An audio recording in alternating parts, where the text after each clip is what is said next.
Hello, everyone.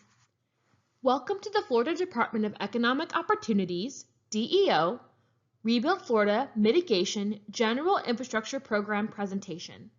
My name is Caroline Pryor, and I'm on the Office of Disaster Recovery Mitigation team at DEO. Today's presentation will provide an overview of the Rebuild Florida Mitigation General Infrastructure Program, application requirements, scoring criteria, and next steps for the program. Our goals for today's webinar are to provide you with more information on the Rebuild Florida Mitigation General Infrastructure Program, GIP, explain the program objectives, and outline how your communities can apply for this transformative, first-of-its-kind mitigation funding. We will begin with a brief overview of the mitigation program, communities that are eligible for the funding, and the guidelines and objectives of the Rebuild Florida Mitigation General Infrastructure Program. Following the explanation of those guidelines, I will review the application process and scoring criteria that will be utilized to evaluate submitted applications. Then we will discuss opportunities for how you can receive further technical assistance from the DEO team. After that, we will take a few moments to answer any questions you may have. As your questions arise, please type them in the question box. As a point of information, today's slides will be posted on our website shortly after the conclusion of the webinar. And with that, let's get started. The Florida Department of Economic Opportunity, DEO, is the primary state partner of the U.S. Department of Housing and Urban Development, or HUD. We administer many HUD grant programs, which include Community Development Block Grants, CDBG. The Office of Disaster Recovery is a branch within DEO that oversees CDBG disaster recovery funding for Hurricanes Hermine, Matthew, and Irma. Launched in September 2018, Rebuild Florida is a program of DEO created with federal funding to help Florida's long-term recovery efforts from the devastating impacts of recent storms. We are preparing for a $735 million allocation in funds for disaster recovery for Hurricane Michael, and the CDBG MIT program has an allocation of over $633 million.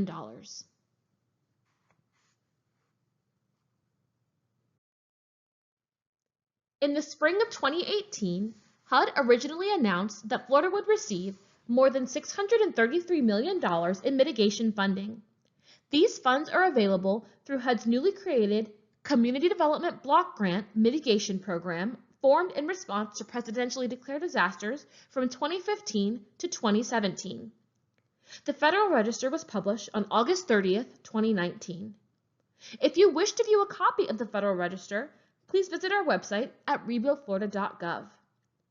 Per federal guidelines, 51 Florida counties are eligible for the mitigation funding.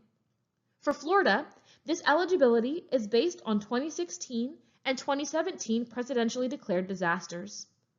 On April 3, 2020, HUD approved the State Action Plan. Over the last few weeks, we've launched 2 new mitigation programs, and this month we have launched our final mitigation program. According to the guidelines set by the Federal Register, at least 50% of these funds must be spent in HUD-designated most impacted and distressed, or MID areas, shown in green on the map. The remaining funding can be spent in state-designated most impacted and distressed areas, shown in yellow on the map. Additionally, as set in the Federal Register, at least 50% of the funding must benefit low and moderate income, or LMI, communities. Also set by federal guidelines, 50% of the grant must be expended in 6 years, and 100% of these funds must be expended in 12 years. To ensure that this mitigation funding can be most effective, HUD created CDBG MIT funding as a 12-year-long program. This chart displays the funding allocations for the CDBG MIT programs. The programs we've already launched include the Rebuild Florida Critical Facility Hardening Program and the Rebuild Florida General Planning Support Program. The Mitigation Infrastructure programs received 87% of the funding allocation, with the General Infrastructure Program having a $475 million allocation and the Critical Facility Hardening Program having a $75 million allocation. The Rebuild Florida General Planning Support Program has a $20 million allocation. As previously stated, the GIP allocation is $475 million, with the application cycle opening last week on June 15th and closing on September 14th. This program will undergo 3 rounds of funding. This webinar is for Round 1, which has an allocation of $150 million. DEO will use a subrecipient model to administer the grant funds to eligible applicants. Subrecipients will be selected through a competitive request for application, RFA, process. This program is not a direct grant program, and no funds will be paid directly to individuals. Those who are eligible to apply include units of general local government, UGLG, such as counties and municipalities, state agencies, and nonprofits or non-governmental organizations that apply in partnership with their UGLG or state agency. Projects must benefit HUD and state-designated mid-areas, and HUD's national objectives of benefiting low and moderate income persons and/or unmet needs must be accounted for in all project proposals. Hazards that should be addressed are those laid out in the State Action Plan, and the community lifelines that will be fortified in this program are also outlined for you in this slide. The GIP program is designed to provide funding to units of general local government such as counties and municipalities, state agencies, nonprofits, and non-governmental organizations to implement innovative, collaborative, multi-jurisdictional, and/or large-scale mitigation activities that reduce previously identified hazard risks for local communities to better withstand emergency-related challenges.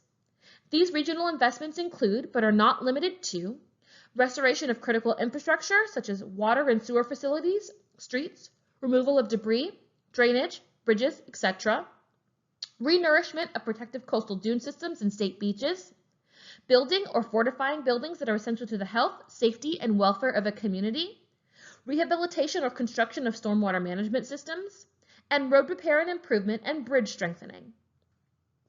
Please note this is not an exhaustive list, but rather one to get you started as you think through large-scale regional projects and identify key partnerships that will positively impact your communities. To be eligible for funding, grant proposals must be in conformance with the State of Florida's Mitigation Action Plan, have a beneficial impact on the designated disaster area, solve a problem independently, or constitute a portion of a solution with assurance that the project as a whole will be completed, and be cost-effective or substantially reduce future risks. The GIP application window opened on June 15, 2020, and closes on September 14, 2020. Applications must describe the activity being proposed and address how or why the activity needs to be executed or updated to mitigate risks attributable to threats identified in the State of Florida Action Plan Risk-Based Mitigation Needs Assessment. Projects must also include a proposed budget with a detailed description of anticipated costs by category, including support services, program management, and administration. Responses will be evaluated to ensure proposed projects meet the minimum criteria as outlined in the application materials. Applications that meet minimum threshold requirements will then be scored. Applications will be evaluated to determine the mitigation value and cost effectiveness of the proposed project. An applicant's planning strategy and management capacity must be evident. To receive access to DEO's user-friendly online application, instructions, and a submission checklist, GIP application registration is available. To register, applicants should click the link on the mitigation webpage. A contact's name and email address will be requested. Once registered, you will be emailed an individualized application link. The application will be available from the CDBG Mint website until September 14, 2020. We encourage you to use the web application. However, there is a fillable PDF application that is posted on our website. The PDF version can be downloaded, completed, and submitted online to cdbg-mint@deo.myflorida.com. Applications may also be submitted by mail. If a paper application is submitted in lieu of an online application, 3 identical hard copies must be submitted. Paper applications must be postmarked by September 14th, 2020. Late applications will not be considered eligible for the General Infrastructure Program. DEO will email application receipt confirmations by close of business on Thursday, September 17th, 2020. Eligible activities for the Rebuild Florida Mitigation General Infrastructure Program include, but are not limited to, training, materials, and supplies related to GIP activities, construction costs, rehabilitation or construction of stormwater management systems, improvements to drainage facilities, support services, participant outreach, program management, and program administration. A note about administrative costs. Administrative costs can be reimbursable under the project grant agreement when the following conditions are met. Condition 1, they are allowable, reasonable, and necessary. Condition 2, they are directly related to the project, things such as invoicing, tracking expenditures, copying costs, etc. Indirect cost recovery is not allowable under the CDBG MIT program. Those are things such as building rent or general office expenses. Documentation must be provided for reimbursement. Ineligible costs also include, but are not limited to, material or supply costs unrelated to GIP activities, furnishings and personal property, political activities or lobbying, payments to for-profit businesses who are not in compliance with CDBG assistance, and any other costs determined as unallowable or ineligible pursuant to federal laws and regulations. More information on this guidance can be found in the Mitigation General Infrastructure Program guidelines located on the program webpage. DEO will utilize a two-phase review process when scoring applications. The first phase is a threshold checklist. This includes a signed and completed application with all necessary attachments of the provided templates and forms and public notice that was submitted on time by an eligible applicant, such as a county or municipality, that benefits HUD and or state-identified MID areas. Project proposals that do not meet the mandatory threshold compliance criteria will not move on to Phase 2. Phase 2 will award applicants a score based on specific scoring categories and cost effectiveness. Only the application itself, including requested attachments, will be scored. Any documents submitted with the application that were not requested will not be scored.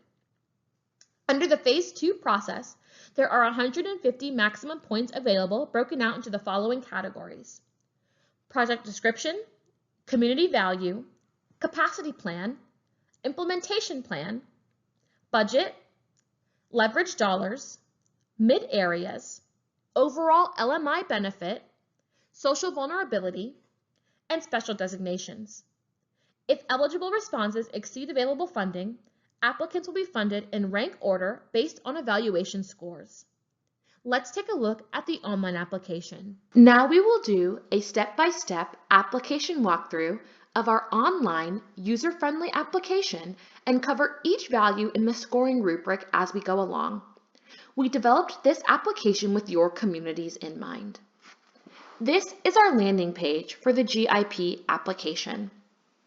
You'll see that there are links to the guidelines as well as application instructions and templates that you'll need to attach with your submission after you've filled them out. There's a mixture of short response, essays, and templates that will need to be submitted with this application. Please note that if you do not have a unique registration link, you will be unable to return to a saved application. If you would like to receive a unique registration link, please register on the website or request one via email to cdbg-mit@deo.myflorida.com.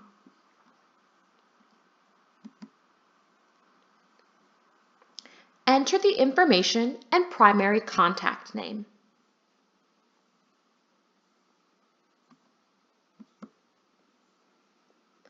If you are applying in partnership with another entity, this is where you would enter their co-applicant information.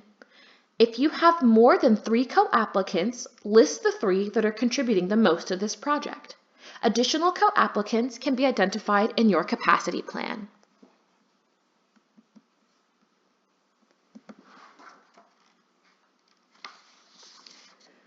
For a maximum award of 20 points is project description.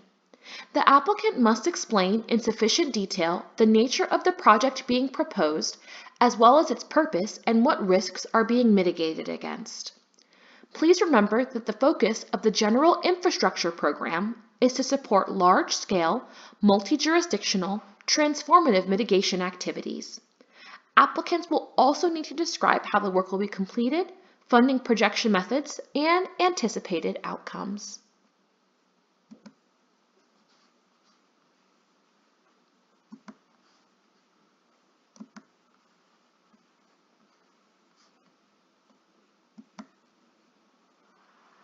The next 20-point category is community value.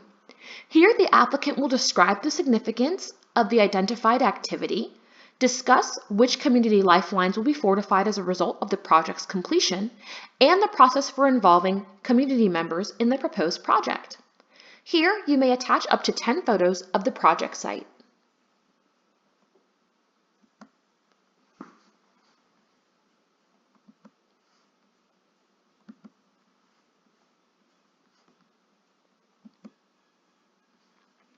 The capacity plan, worth a maximum of 15 points, outlines goals, stakeholders, work plan, including major tasks and deliverables, addresses which staff will accomplish what tasks, budget specifics, and the applicant's monitoring and maintenance plan.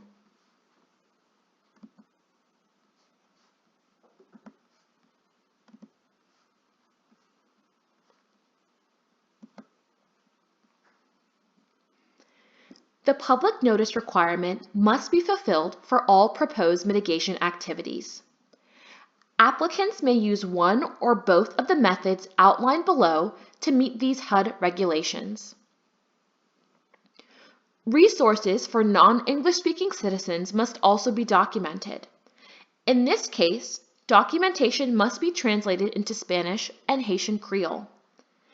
Public notice dates should be included in the Notes section of the implementation plan template as well.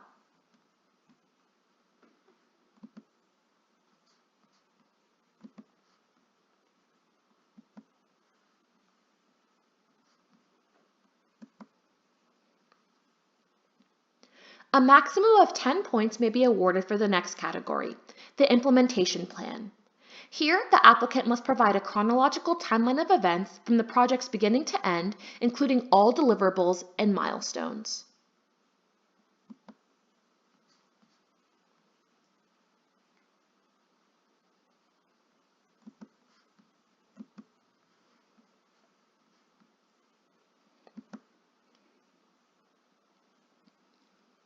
Here, applicants may attach any blueprints or architectural designs relevant to their project.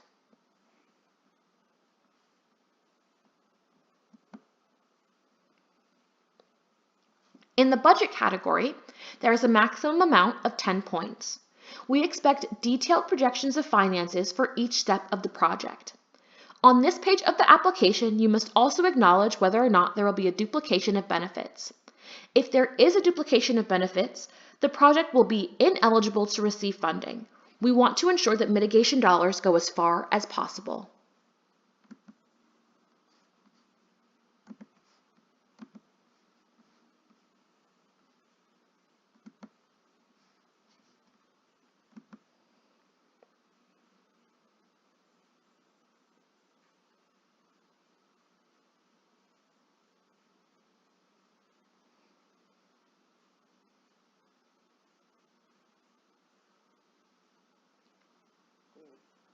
The leverage dollars category also has a maximum amount of 10 points. Mitigation dollars should be used as a fund of last resort after all other options have been exhausted. If $1 of HUD money is used, the project becomes a HUD project, so it must be HUD compliant.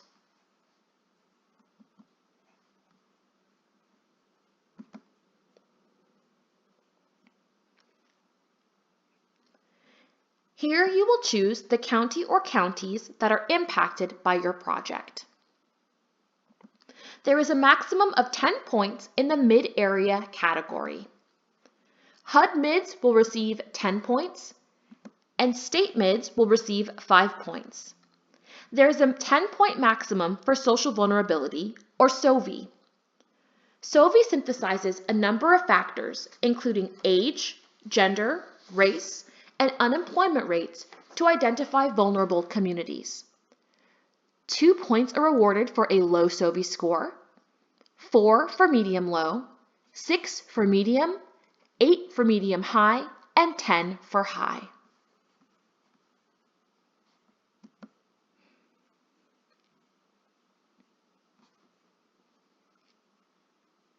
A maximum of 30 points may be awarded for overall LMI benefit. Those with a higher percentage of LMI benefit area will receive higher scores. Applicants must provide specific block groups in accordance with HUD's methodology.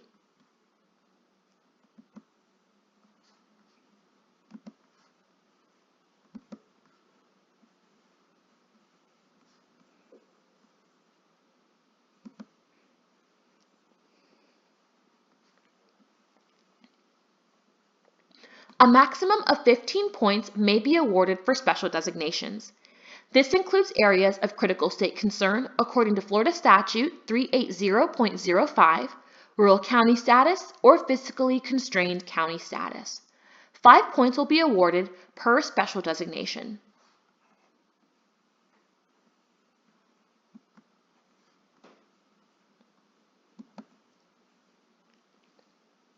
There are also a series of compliance questions.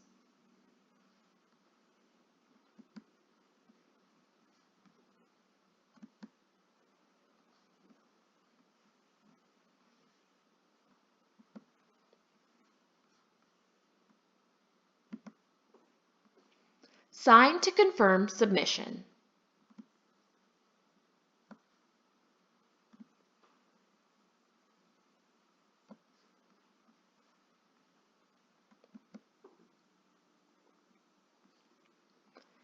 This is the page of no return, so please ensure that all information is submitted. Double check that everything is attached and all necessary information is included.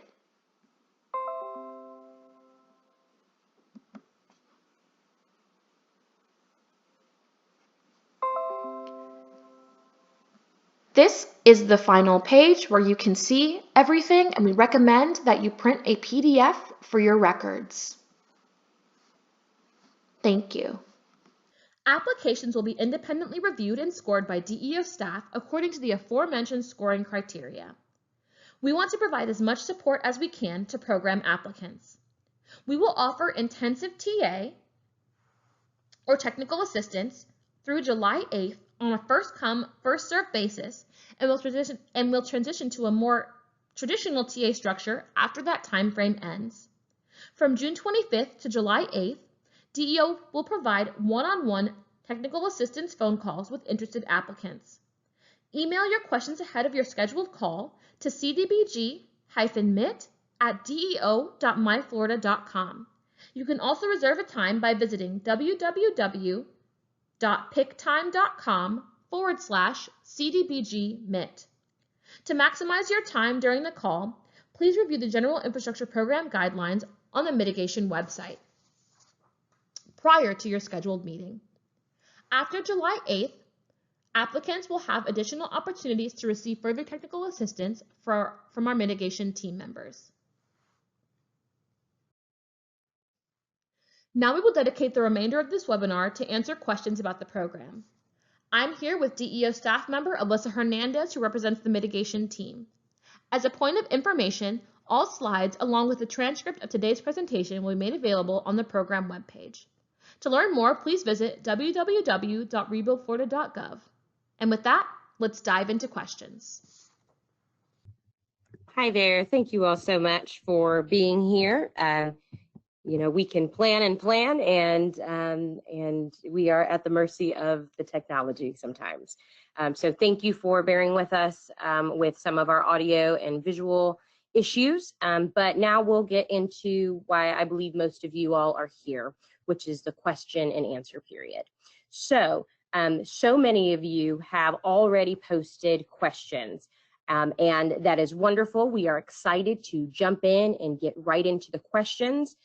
However, because there are so many questions, we know we are not going to be able to answer every single question. We are not going to be answering questions that are project specific. We're going to keep this time to talk about things that are more general across the general infrastructure program. But again, we want to encourage you to use our intensive technical assistance time, our TA time, that will open up right at the end of this webinar, and to go ahead and schedule time with our team, schedule those one-on-ones so that you can ask your specific questions, and we can give you those more specific answers. And so before we get into some of the questions, there are a few things that we did want to reiterate. One of those things is public notice. Public notice is required for CDBG mitigation programs. This is something that HUD gave some guidance on after we had already rolled out one of our programs, but we have got it set within the application for the planning program and for the general infrastructure program. So there is nothing additional that you would need to do for public notice outside of the application system. So again, public notice is required. You can go to our website for the specifics of what you'll need to do to document that you have properly noticed your projects, and to be able to get us that documented information. And again, that information is also in our updated guidelines. They are hot off the presses. We have the most up-to-date information available on our website now. And we have also at this time attached that to this webinar. So you can find our guidelines in the webinar note, the handout section. Thank you.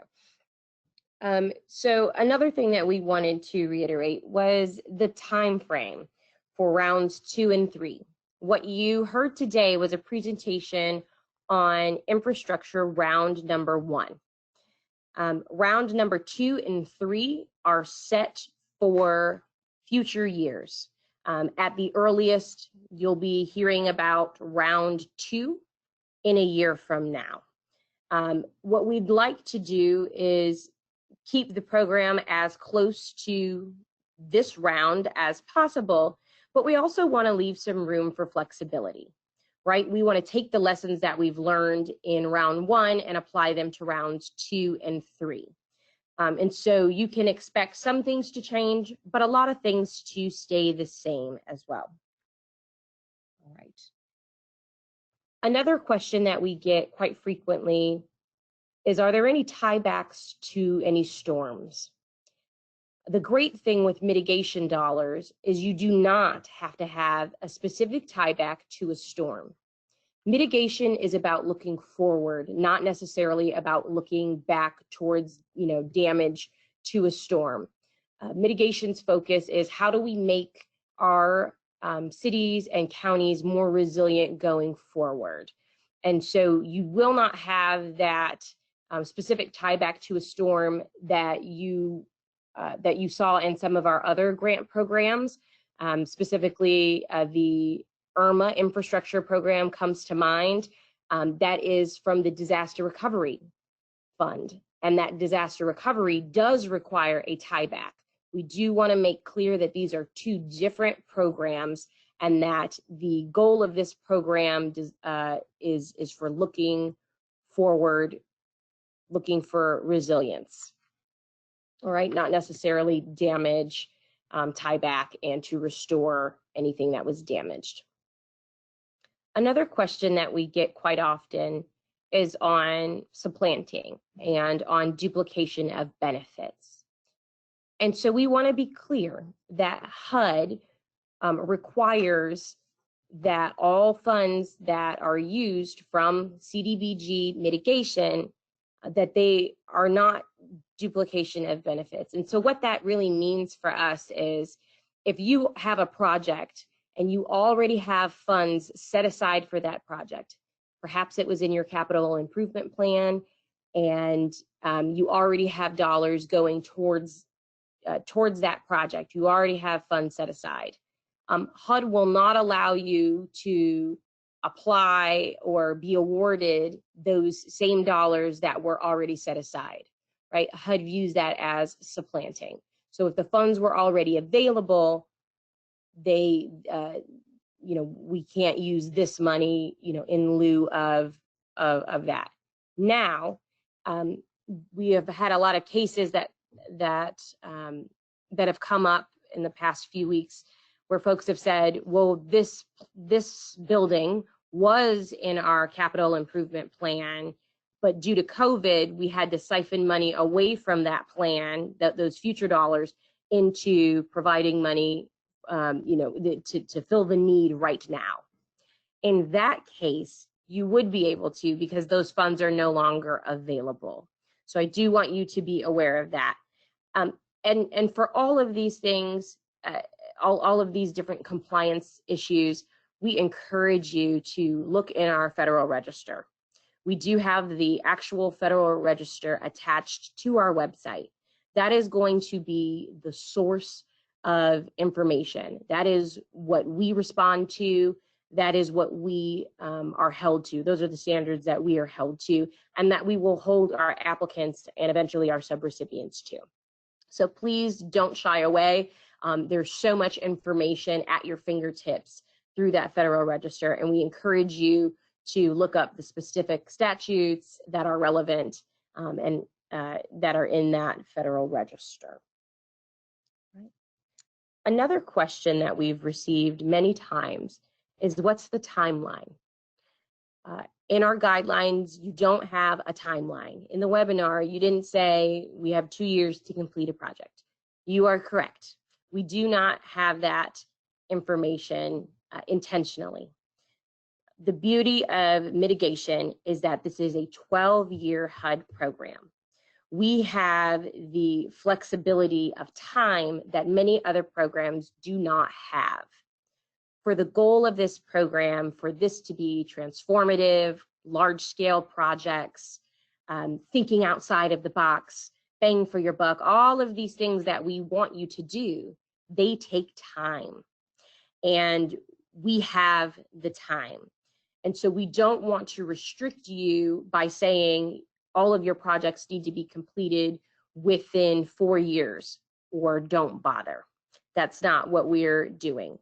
So what your job in the application is to give your best guess, right? Give your best estimate as to what the timeline is going to be. How much time do you need to make these projects come to fruition?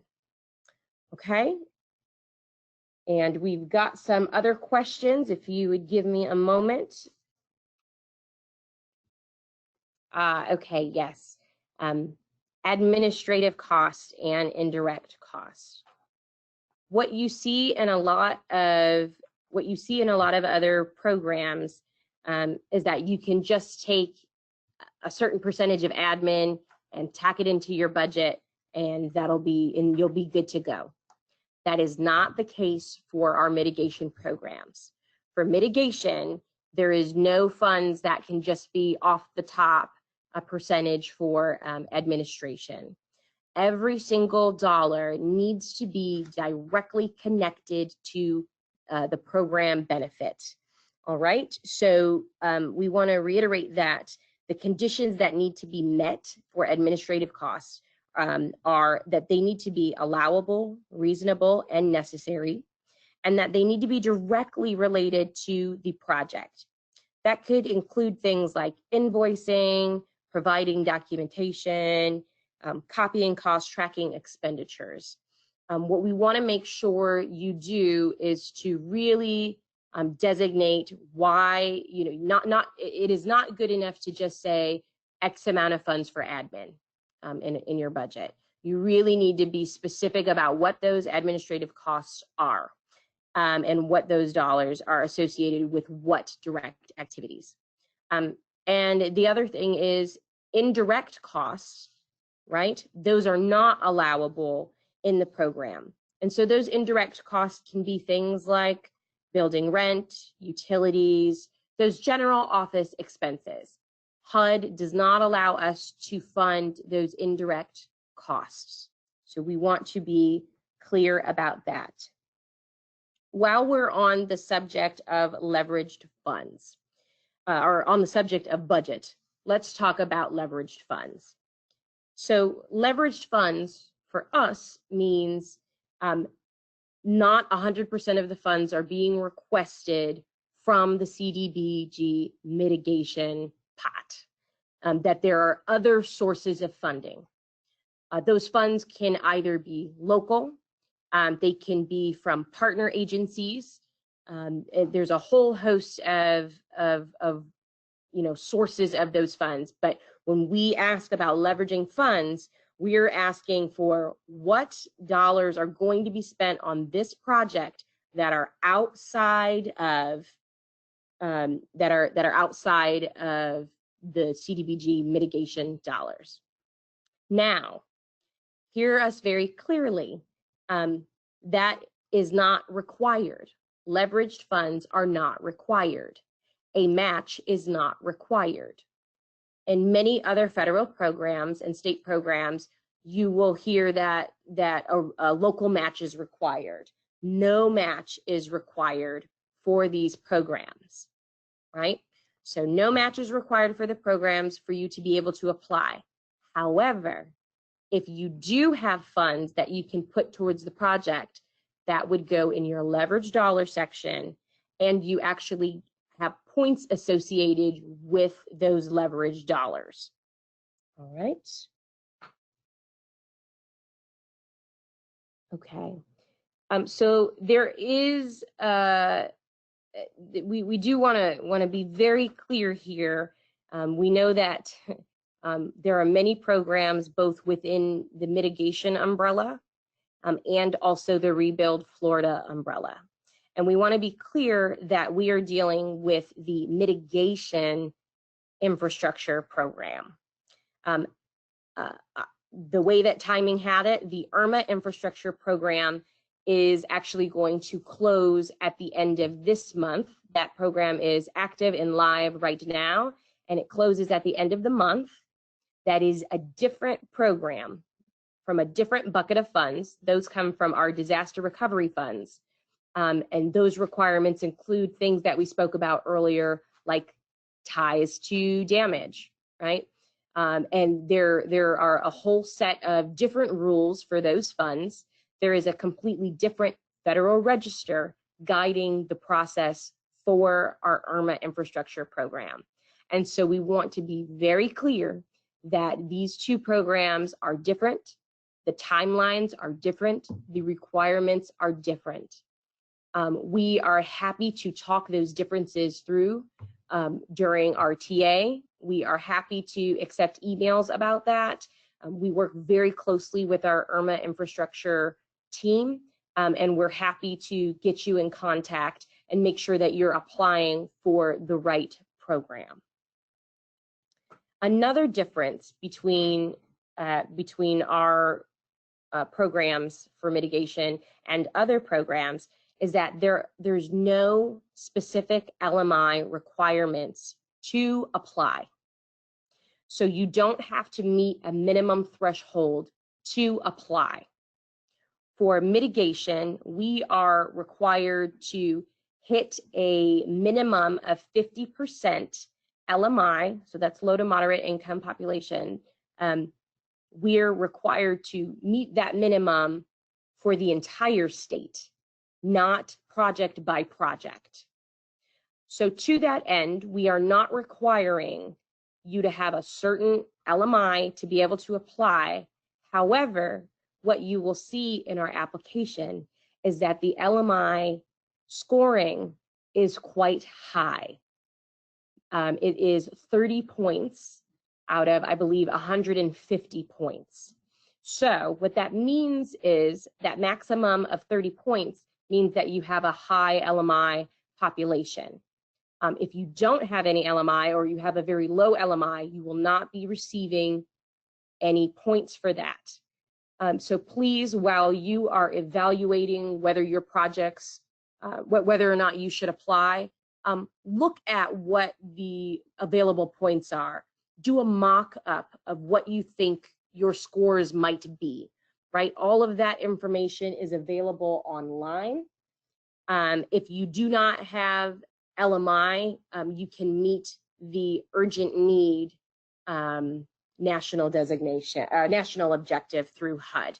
So we want to be clear on that. You do not have a requirement. However, your project is likely not going to be competitive if you have a very low LMI.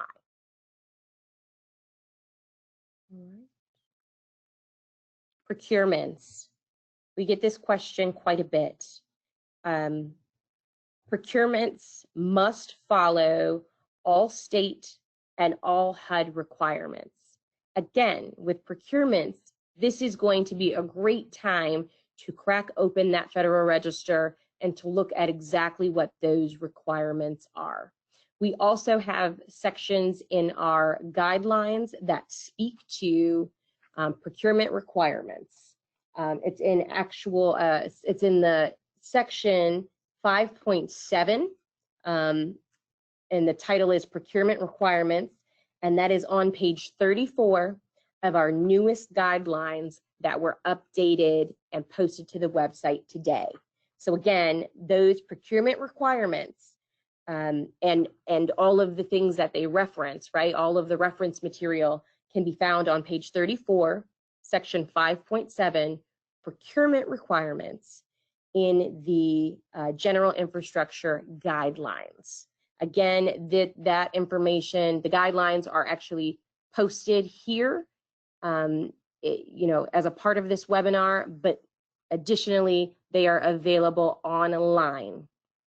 Speaking of online, there's a whole host of supplemental material available online.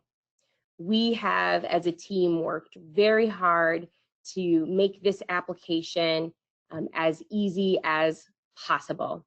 We have done things like create templates that are online to help with budget, to help with your implementation plan.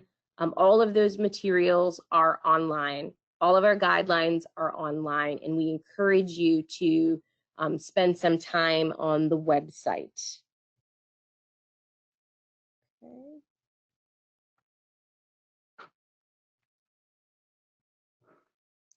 All right, looking for some more questions.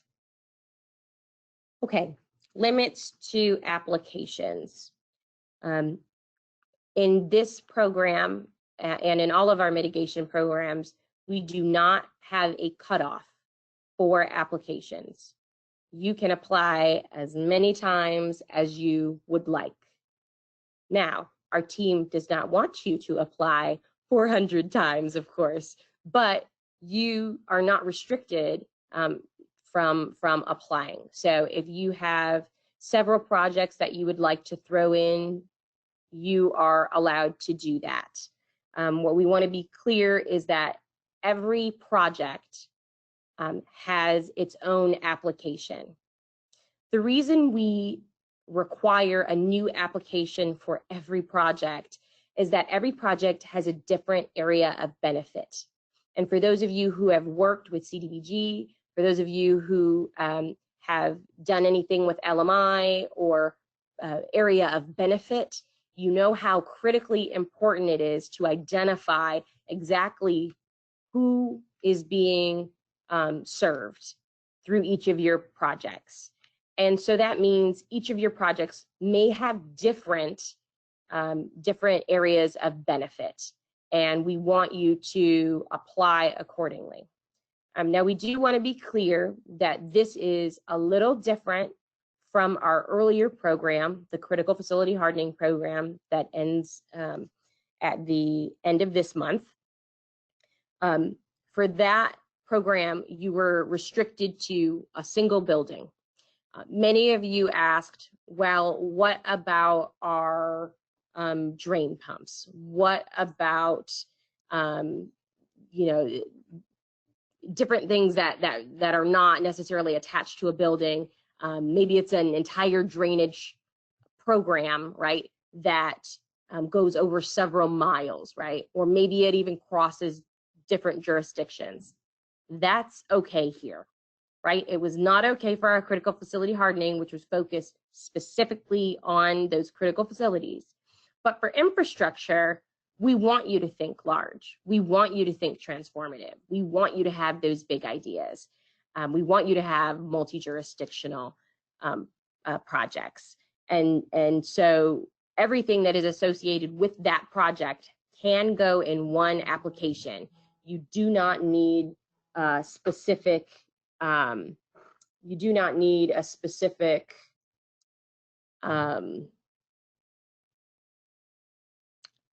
you don't need a specific building or anything like that. Just one application for each project.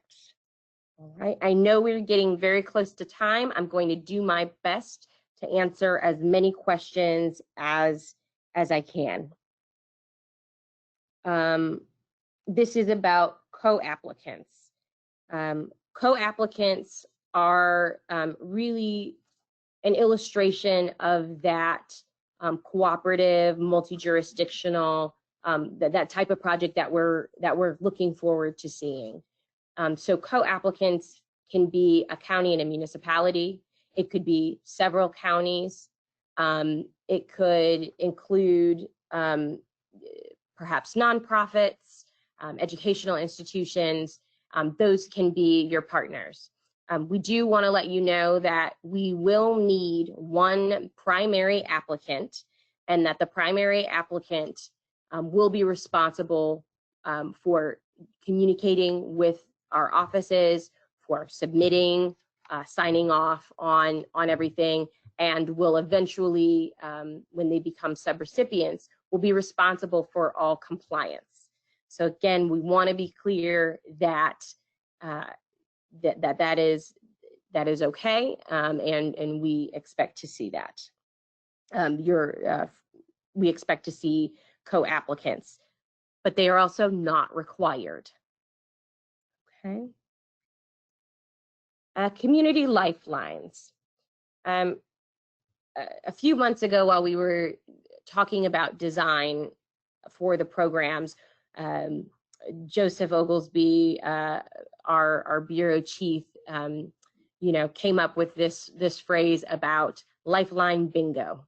And this program is exactly Lifeline Bingo. So we have given you the materials, we've given you the different lifelines. They include things like communication. They include things like water. They include things like communication, transportation. And again, those are listed both in this webinar, in the slides that we have presented, and also in our guidelines. We want you to give us projects that hit as many of those as possible, right? The types of projects that are going to score very high for infrastructure are going to have multiple purposes and are going to have safeguards from numerous things. To that point, as we finish out, I know we're just at 3 o'clock right now. We want to make sure that everything is focused on mitigation. We want you to look back at our action plan to see some of those threats that we're trying to mitigate against. Those are things like tropical storms. Those are things, or tropical cyclones, excuse me. They're things like wind, rain, flooding. They're things like wildfire. Everything that gets funded from CDBG mitigation has to be directly connected to mitigating against those threats, against those hazards. So that we need to make very clear as you think about what projects can be eligible, make sure that there is a very clear tie to those hazards and to making them more resilient. Well, folks, we are at 3:02. Thank you for hanging out with us a little longer. Again, we apologize for any technical issues. We do have those slides available for you. Please be on the lookout for a survey email that'll come in about the next hour that you can respond to us. And also our technical assistance is coming up. We are starting very soon with technical assistance. A note on technical assistance. It is first come, first serve. And so we have about 50 spots available right now for 20-minute one-on-ones. And to get to that, to apply for a time, essentially, to select a slot, you need to go to www.picktime.cdbgmit.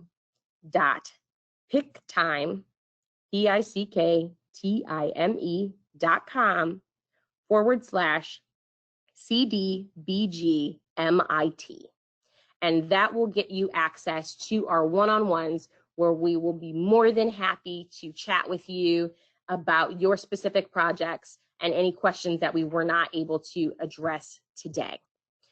We hope that you have found this information informative. This is the beginning of a conversation. It is certainly not the last time you will hear from us. We look forward to your applications. We look forward to your transformative projects. And with that, we will call it a webinar. Thank you.